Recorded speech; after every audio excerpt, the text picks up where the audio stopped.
you think they're actually watching us? Oh my god! That's really bad!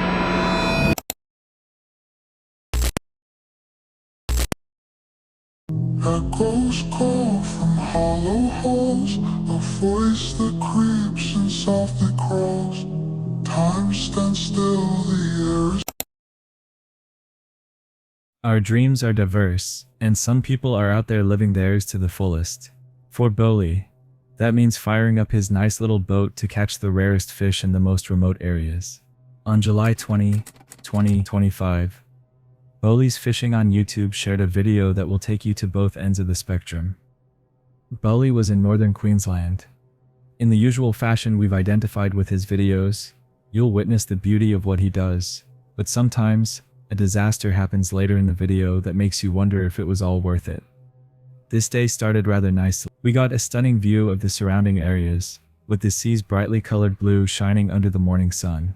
Thanks to Boli's drone view, the sea extended endlessly in every direction, spotting a characteristic turquoise blue that made you forget everything existed. The waves rolled over gently with the same repeated patterns, rising and falling without causing a fuss. It was as if the stars had aligned to give him the perfect atmosphere for fishing. With the weather in agreement, and the sea calling out to be explored, he quickly brought out his fishing gear. It was a gleaming rod with everything else in place. You could tell he's done this countless times already. Before long, the drone had found a school of fish, as they danced around in the bright, clear water, and behind them was a giant trevally. With practiced precision, he lowered his line into the midst of the cluster, expecting to get the reward he had longed for. But the second his gear broke the surface, the school scattered like shattered glass, darting away in every direction. In an instant the ocean went quiet again, leaving only the sound of the waves and Boli's quiet sigh of disappointment. The perfect opportunity had slipped away. I think I've disturbed them now. Damn it. I blew that. I kind of just like lost where they were.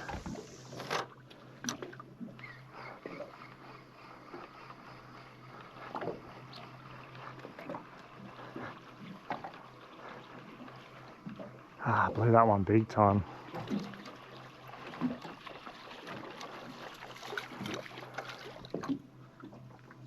Oh, there's some small ones here.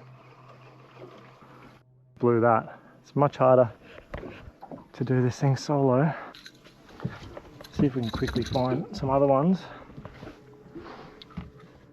But it was about to get worse. Boli's companion drone was done for the day. The battery had died, and Boli no longer had eyes in the sky. And these drone batteries are way too fast.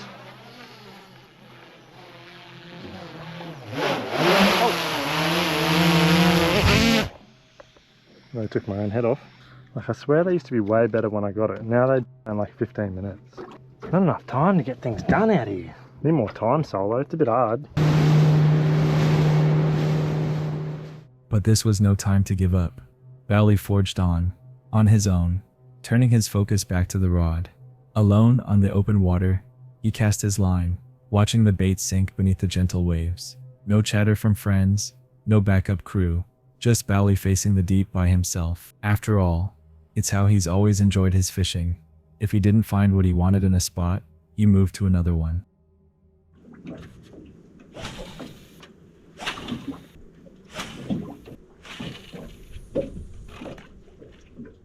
Boli came across small sharks, humphead parrotfish, and a whole lot of trevallies, also known as GTs. Gradually, he caught GTs, each bigger than the last, but the goal was to catch a huge fish.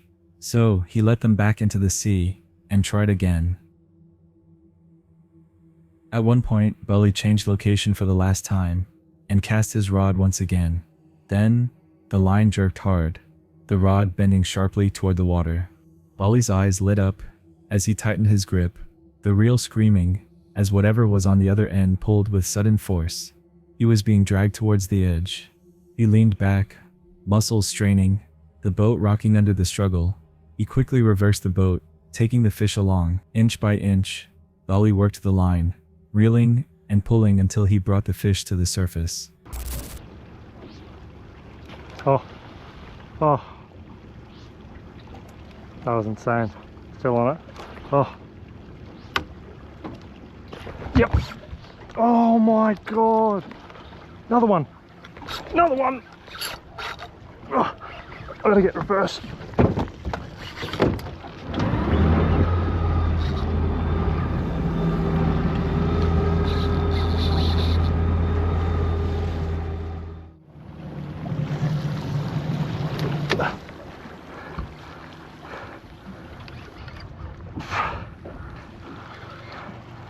Okay, nice little GT.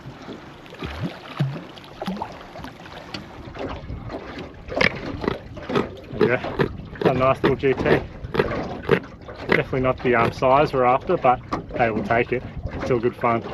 And even for their size, they still fight pretty hard. See. This was one strong fish, but it still wasn't big enough. It was time to remove the bait and let the fish back into the water for another try. That was when it happened. An accident. The hook had gone straight into his thumb. See.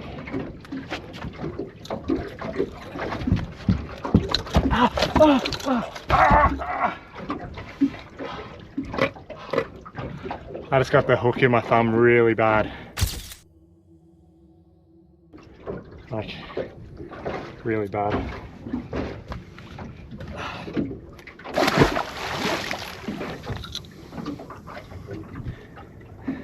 Have a look at that.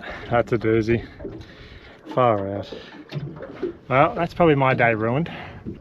Well, that right there is not exactly what you want to happen. I don't even know what to do, man. I'm 100 k's by you out. It was time to head back and get help. Thankfully, he met a group on the way, and one of them was kind enough to help.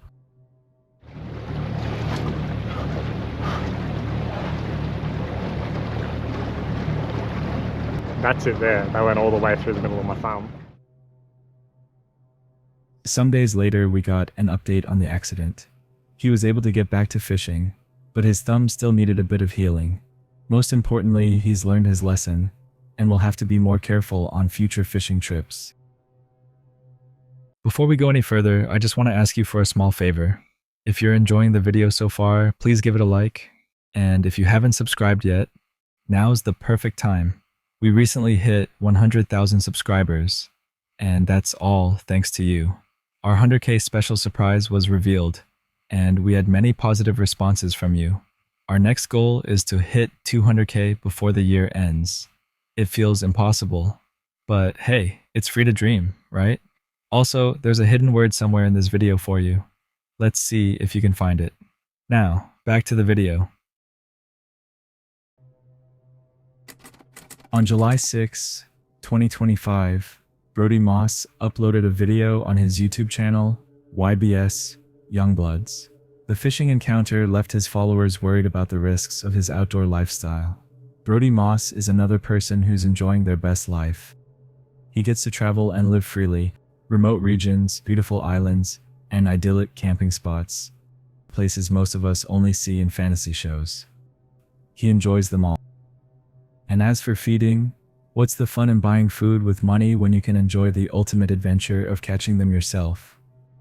Brody's videos follow him fishing on the water, usually sharing and showing fans different techniques, on the off chance they want to join in the fun of fishing someday. On this day, he was on a reclusive island off one of Australia's coasts. He had already camped for days, and it was time to look for food, but he's not a fan of going the easy route. Brody loves to challenge himself from time to time. This time, he wasn't looking for a fish, he was hunting an octopus. But that's not all. He wanted to catch the blue ring octopus without any gear. For those unfamiliar with it, the blue ring octopus is the most venomous octopus you can find anywhere. They're extremely dangerous, but Brody has challenged himself to catch one with his bare hands. Alongside him is his trusted companion, Strida. However, as they began their search, they encountered something else that turned their attention away. Outdoor living is all about seizing your opportunities, and they weren't going to let this one slip away. They just found a really fast fish enjoying a swim in shallow waters. It was fast, but thanks to Strida's efforts, they were able to box it into a corner. Then came the hard part. This big fish wasn't going down easily. It wasn't going down at all. It bit Brody a few times before finally making the perfect escape.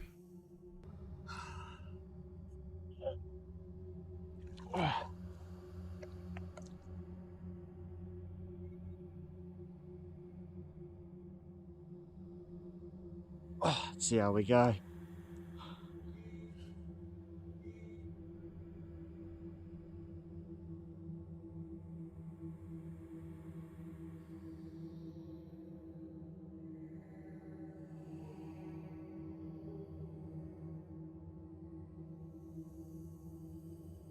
Ah, he bit me!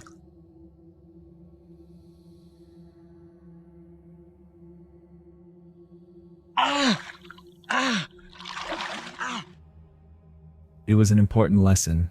These guys may be small, but they have tricks up their sleeves. Perhaps it was time to move on to the challenge. It took a while, but Brody found a blue ring octopus. Look, I don't even know how many days I've spent out here now, but I finally, found one, and it is beautiful. Just right here in front of me. Oh, he's flaring his rings. We've got to be careful. Strider, step back a little bit, sweetie. That's it. Oh, he's going under the rock. Octopus has got to check out the GoPro. Just remember that most of the footage you guys would have ever seen has been inside a fish tank where they're captive. This is out literally in the middle of nowhere.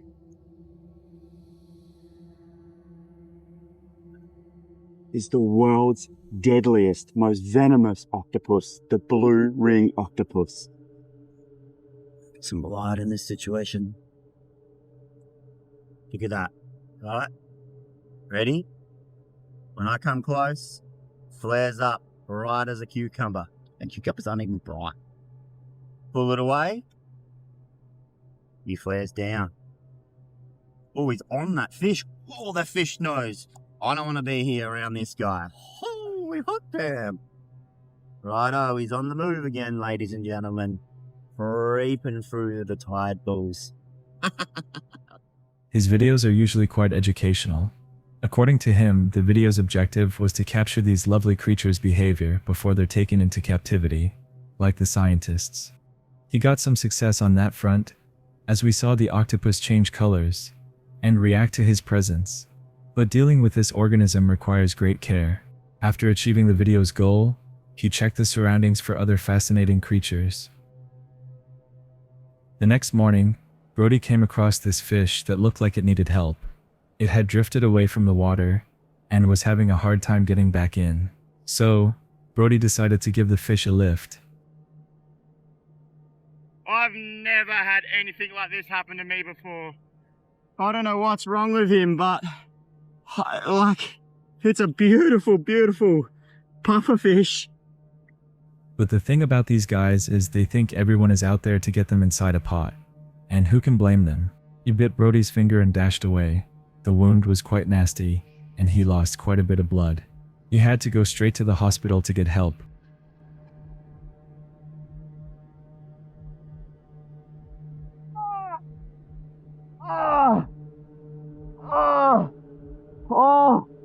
Holy. Oh, I wasn't looking, I was looking the other way and he full got me. Oh, that's really bad. Oh. Brody was taken to the hospital, where the injury was properly attended to. It was the second bite he had to endure in the video, highlighting the dangers of exploring adventures in the marine wilderness. The shark attack on Simon Nellis is one of the most disturbing animal attacks ever. It happened in February 2022 in Sydney, Australia, but what makes it more devastating is the situation surrounding the attack. Oh, let's kill no finger. Oh my God.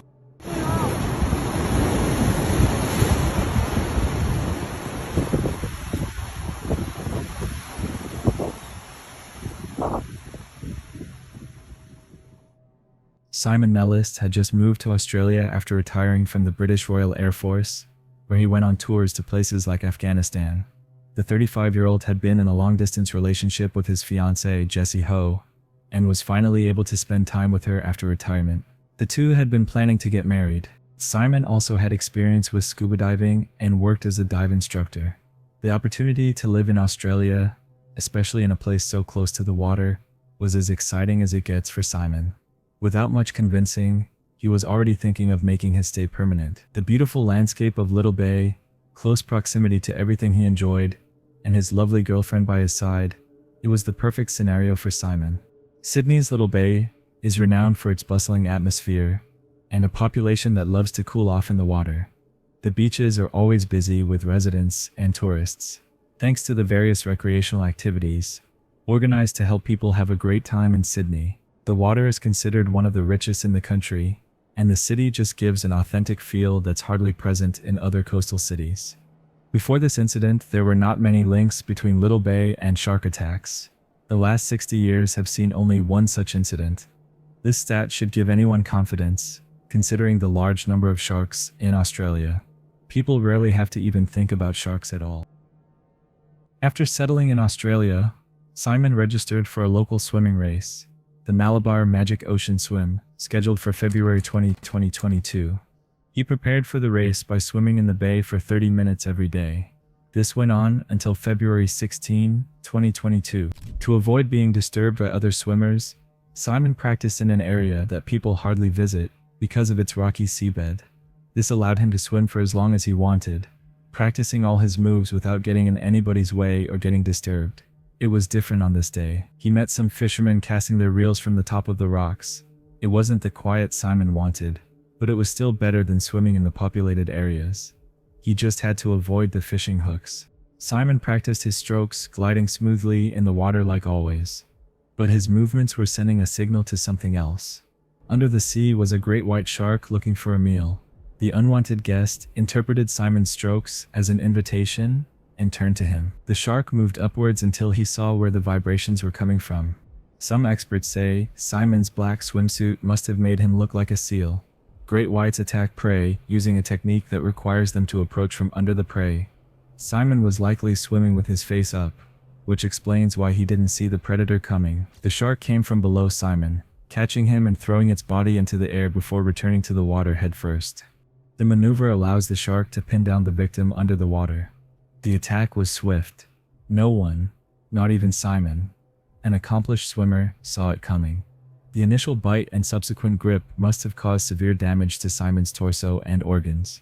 Simon fought hard against the predator. If the fish's lunging and hitting had not drawn people's attention, the splashing around of water during the struggles certainly did. The fishermen who were close by were the first to notice the chaos in the sea. They quickly alerted everyone, and word spread quickly across the bay until it got to the lifeguards on the beach. Those who were swimming changed direction for the shore, and others converged to see what was happening, unsure of how to help Simon.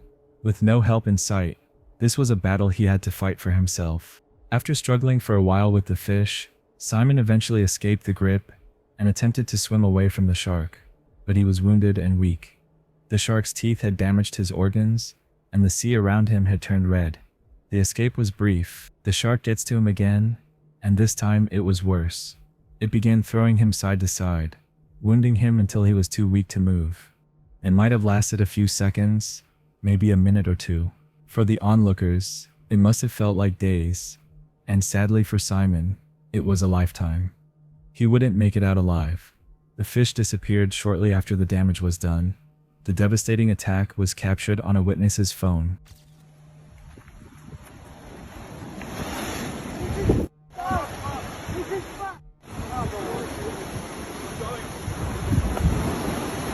Oh, let's still no finger. Oh my God.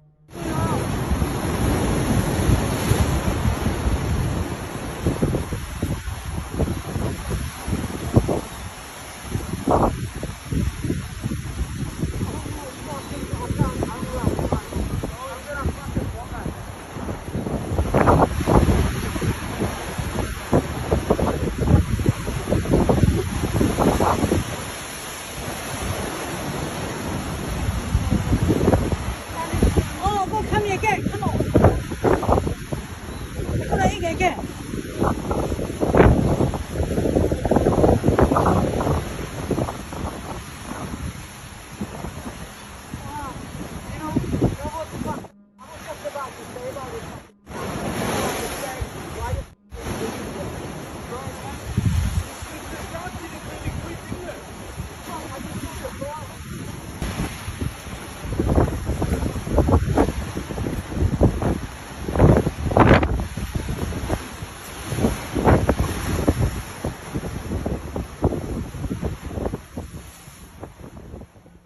When authorities arrived, they had to search for a while before locating the remains of Simon. This was the first fatal shark attack in the region since the 1963. More than a year after the Simon Ellis tragedy, the International Shark Attack Files designated it provoked. The group from the University of Florida, which compiles and classifies all known shark attacks, said they collect and filter data to understand why sharks act the way they do. They explained that their designation does not blame Simon for the attack. Instead, they think the attack was provoked because of the people fishing on the cliffs. Let us know in the comments if you agree with this classification.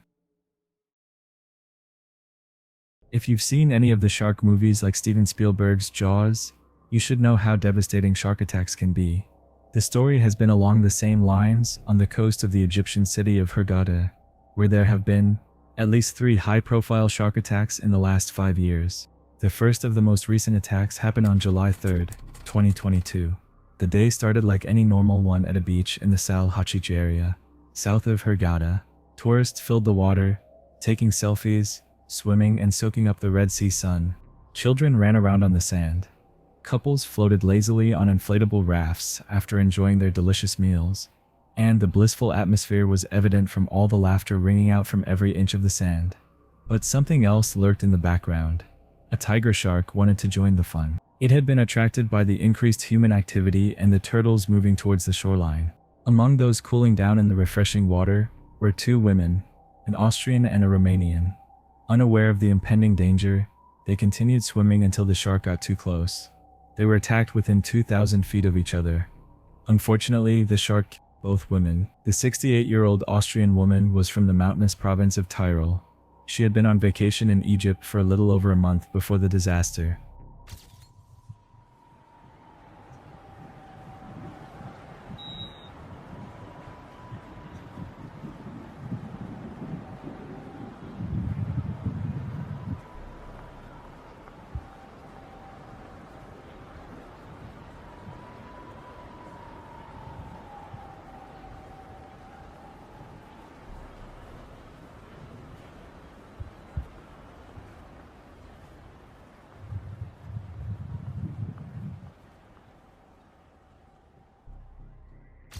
The Austrian tourist managed to break free of the shark. She made it to shore, but her left arm had been ripped off by the shark. Emergency services were called to the scene to transport her to the hospital. However, she had lost too much blood and died from the horrific accident.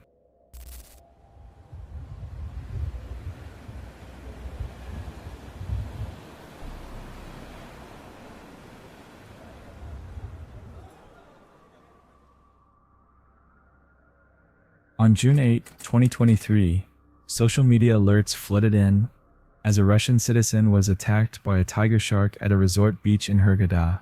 The 1999-born tourist was swimming close to the beach when a shark approached silently. This time, the shark was captured by a specialized team to determine if it had been involved in previous attacks and what could have led to it.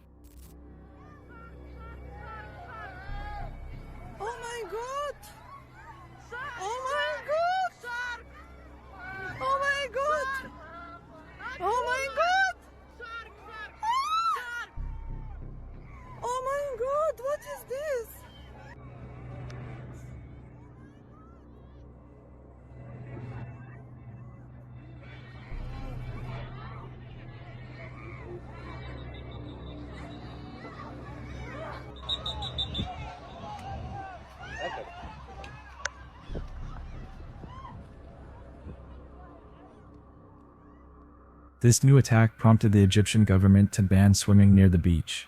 Other activities like snorkeling, surfing, and other water activities were also suspended in the region and other nearby beaches.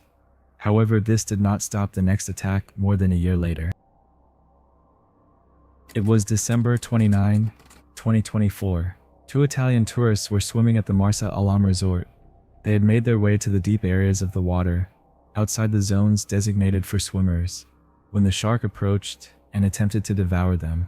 One of the men, 69, was seriously injured from the attack and had to be transported to the hospital. The second man, a 48-year-old tourist from Rome, wasn't as lucky. While he was also transported to a hospital 30 miles away, he could not make it. Officials from Egypt and Italy confirmed the incident, adding that the area will be closed for investigation. Shark attacks have been the story for Egypt's biggest tourist attraction in recent years. The Red Sea accounts for 65% of all tourist visits in the country. The attacks mean people who visit the North African shores must go through their vacations carefully and follow all the rules set by the government.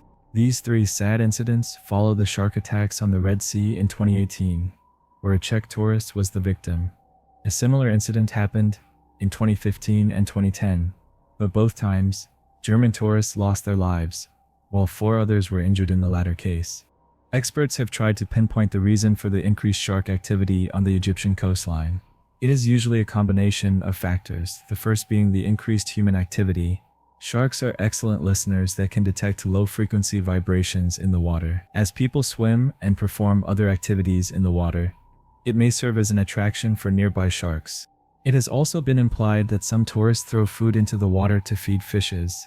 The large number of visitors visiting the area means a considerable amount of food gets deposited every day. Not only will this draw in the sharks, but as fish and other sea creatures come for the food, it also invites others like sharks that are higher on the food chain and want to eat the fishes. Speaking about food in the food chain, one of those creatures that serve as food for sharks are the turtles. Turtles mate between April and July. This means they move to shallower waters near the coastline, bringing their predators with them. Some have also suggested that these months contain the mating season for some shark species, which may explain why they also drift towards the shore. Let's not forget that long-distance movement and mating require a lot of energy, which demands that the creatures eat more.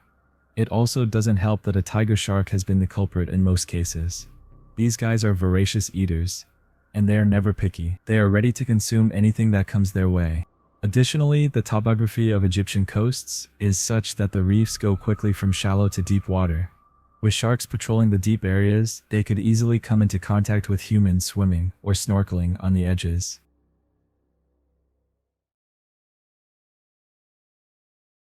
Ian Urbina is an award-winning American investigative journalist who used to work with the New York Times. He quit in May 2019 and founded a non-profit journalism organization called the Outlaw Ocean Project that same year. At the New York Times, Urbina oversaw many groundbreaking investigations. Some have won awards, and others have been adapted into other works. One of them started with a simple email. He was out on the field one day when he got an alert. A strange, unexpected email, titled "Brace Yourself." It was from a source at Interpol, and it contained a video, a little below 300 megabytes. True to the subject of the email, the video contained the most gruesome ever. The senseless elimination of innocent and defenseless fishermen. This video had shown up anonymously on YouTube some days before. It originated from Fiji. A phone containing the video reportedly slipped out of a man's pocket in a taxi in Fiji. The phone stayed on the back seat until the taxi picked up someone else, a student. As the new passenger rolled her palm over the seat, she found a phone, which she decided to keep. She got home and started going through when she located the strange 10 minutes 26 seconds video. She'd probably have wished she hadn't clicked the play button, but it was too late. Unsure of what to make of the video, she fired up YouTube and put the video there. It was taken down 3 days later, but not before someone at Interpol and others like John Hocevar got hold of it and forwarded it to Urbina. When Urbina opened the video, he heard loud noises. It sounded like a lot of commotion, especially from the people filming the video, because they spoke various languages including Mandarin, Thai, Vietnamese, and Taiwanese.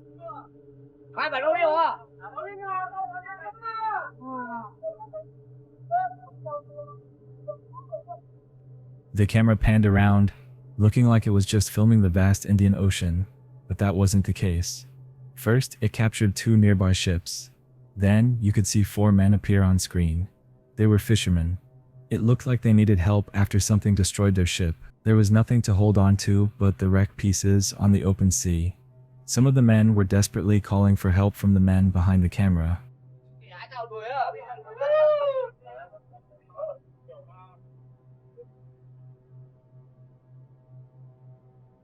How are you? They could never have guessed what came next. Shots, one after the other, until one of the helpless fishermen was hit on the head. The surrounding water immediately turned red. Before the others could process what was happening, the shooter turned towards them. All 4 fishermen were eliminated in minutes.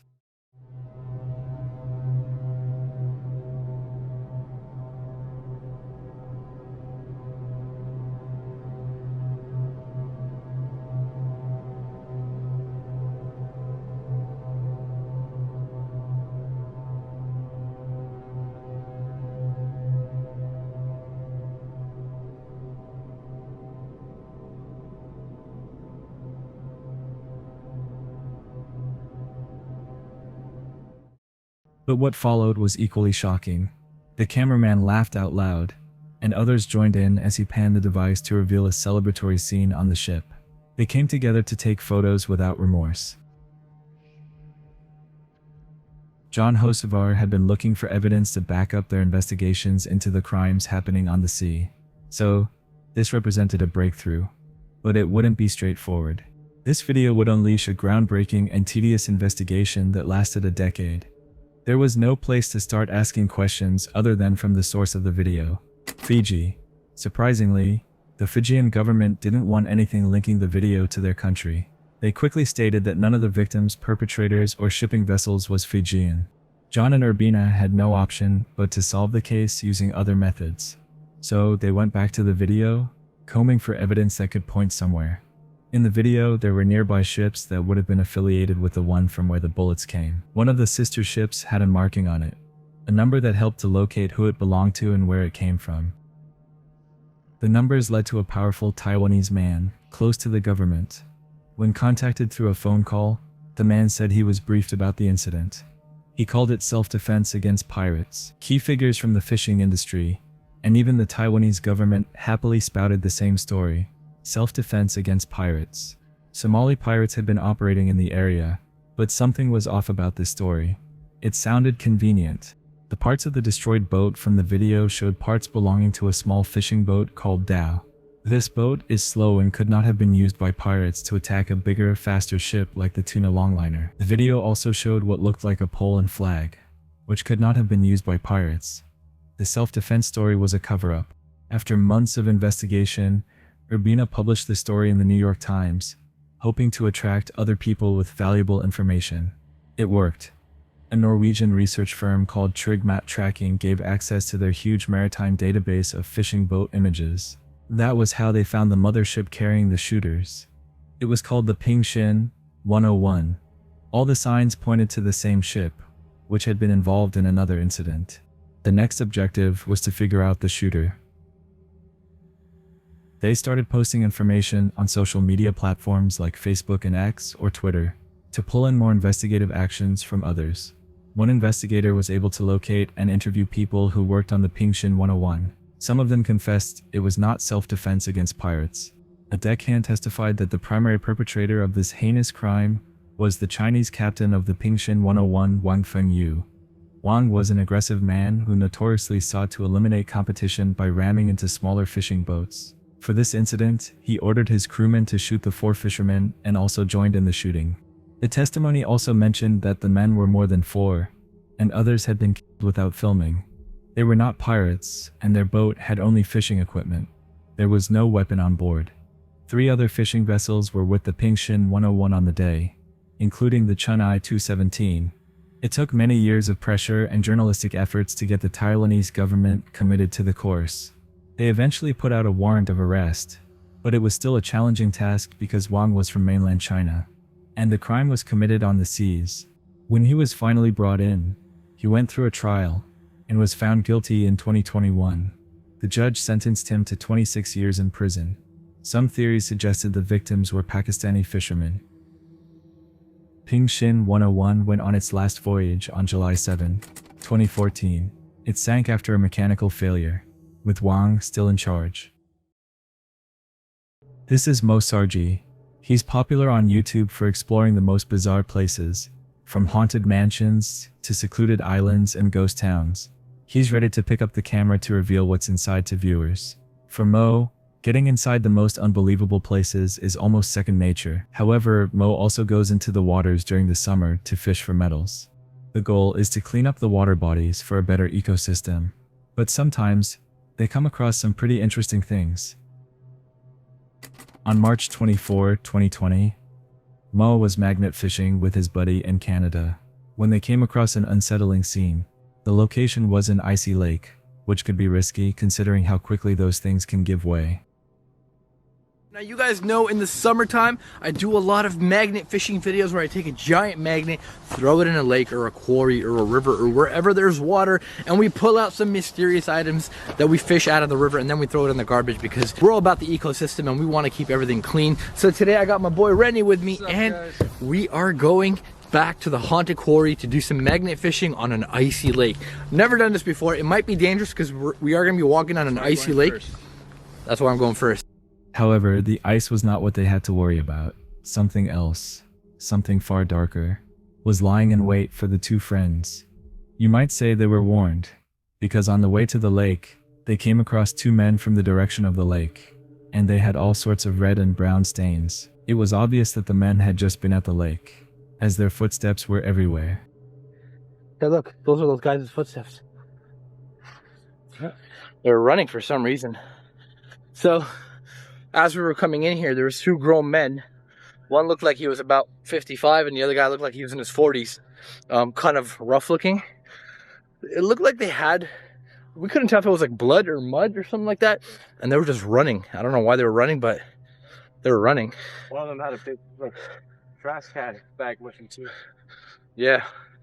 So it kind of spooked us. So what we did is we hid in the bush over there for a little bit. We would have been here earlier, but we wanted to see what they were doing. But they just ran off and took off on the street.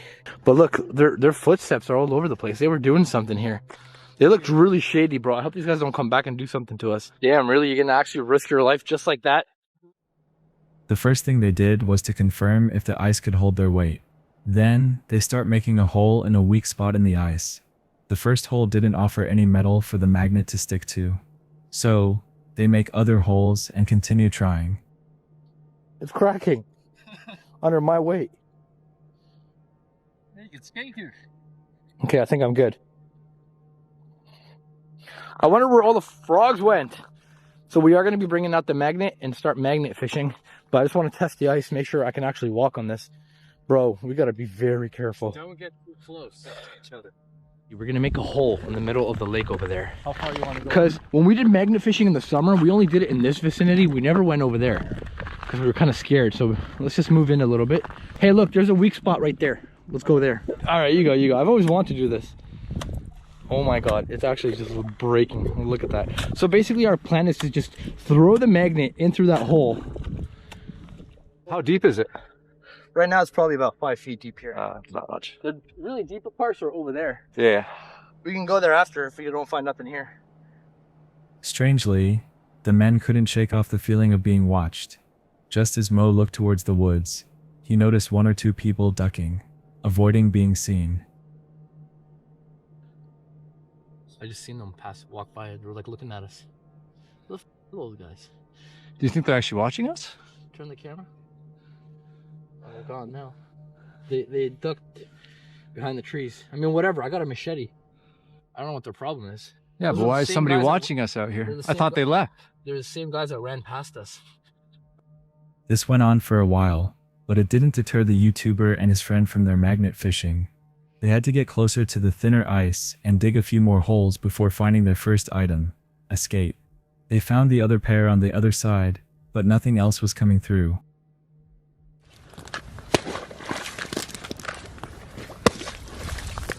You guys got to appreciate that technique. I thought it'd be deeper here. Yeah. We gotta get closer to that side over there. It's still deeper than it was over Oh wait, there. there is something down there. I can see it. Sort of. Yeah, what is that? I don't know. You stirred up something. I can see the floor. The camera can't see, but I can see it. Here, dip that back in there. Deep, but let's drag it around Yeah, dip it in there, Rennie. Dip it in there. Oh, I can actually see the bottom. Can you? Yeah, I can see the bottom. All right, let's get close to the edge of the non-frozen part. You guys just saw that. There's the other piece right there. It's right there. There's the other That's, one what right there. that's the only thing we found so far is skate. We found And we just found the matching one?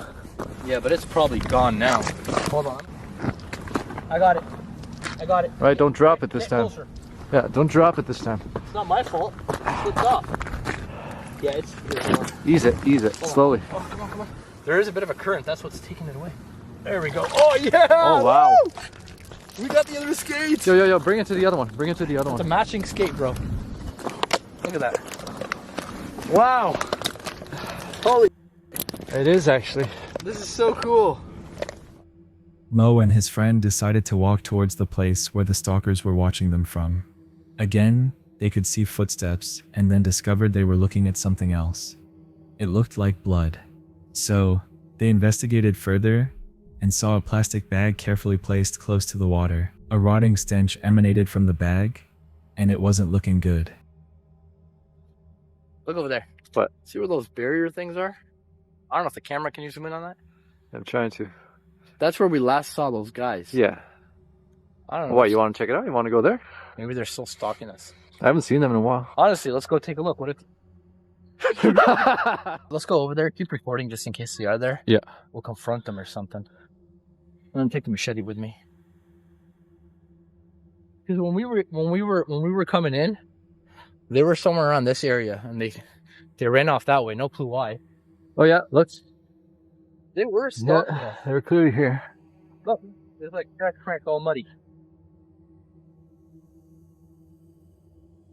What the? What? Is that blood? Where? There. Oh. Wait, hold on. Look, those footsteps were those guys that were here earlier. Look at the blood there. Oh yeah, you're actually right. See, those are the footsteps. Look. And blood. I don't know if that's spray paint or blood. There's a dog bowl there. Yeah. Okay. Doggy bowl. No, but yeah, you're right. They There's had fresh prints. Maybe they were out here with their dog or something, playing or something. But why is there blood? Maybe that's why they were running out of here. Their dog, something happened to their dog. Maybe. Ran away? Maybe. Wait. No. I think you might be right. It's the blood. Bro, I know that bag has a dog in it. What makes you think it's a dog though? Why does it have to be a dog? Why not like a cat or something? Possibly. Well, there were dog prints up there. And keep in mind, there's a doggy bowl. There's a doggy bowl right there. Yeah. I guarantee you there's a dog in that bag. I don't think so. Are you actually gonna do it? Are you actually gonna look? Dog or a cat, bro? It's gonna be stupid, bro. Why the would these idiots do that? At this point, it's unclear why they didn't alert the authorities. The sight of blood and the stench are not good signs, and if their findings were evidence of a crime, it would not have helped if they had tampered with it. However, the men try to get to the roots of the puzzle. It turned out the bag contained the corpse of a dog. They explained that they wanted to confirm before calling the cops, but they strangely decided to bury the dog instead. At that point, they discovered something else in the water, a metal box with blood all around it. If you're right though, I don't want to see that. Oh, did you Man. Oh, Bro, that's a just dog. like the deer. Do you smell that? I don't know if it is a dog, but there's an animal in there. Oh, you're right. Dude, was it actually a dog though? There's fur in there. It's something, it smells, it's a corpse. I don't know if it's a dog, but there's fur. Oh. I'm so done with this world, man. Look at that. There's like a metallic box there. Where? Look at the red water. There's blood. There's more blood in that box. Oh, it's heavy. Oh my god. Look at all that blood. You actually think it's a head? I don't think they stuck around, man. I'm gonna call the cops. Okay, I don't think they stuck around though. The reason why I'm calling the cops is in case they are around here. At least, you know, the cops will come or whatever. Maybe. In case they're gonna come after us. I don't want to open that though. After retrieving the box with their magnet, they alerted the cops, who strangely asked a lot of questions, and decided they were not coming to check the place. For context, this was in the middle of the coronavirus pandemic, and the police said they were understaffed at the time. Perhaps there was nothing they could do. Tell us in the comments what you think about how each party handled this case. Meanwhile, they opened the case and found the head inside. As you might have guessed, this grim finding dampened the mood, and the video ended after they decided to bury the body. Oh, that's a heavy ass head. Jesus. Okay, hold on. You're actually gonna open it? Yeah. Put on some gloves. Don't show it. If you're still watching, comment the hidden word dark. Move. Yeah. That's the head. That's really strong. That smell is really strong.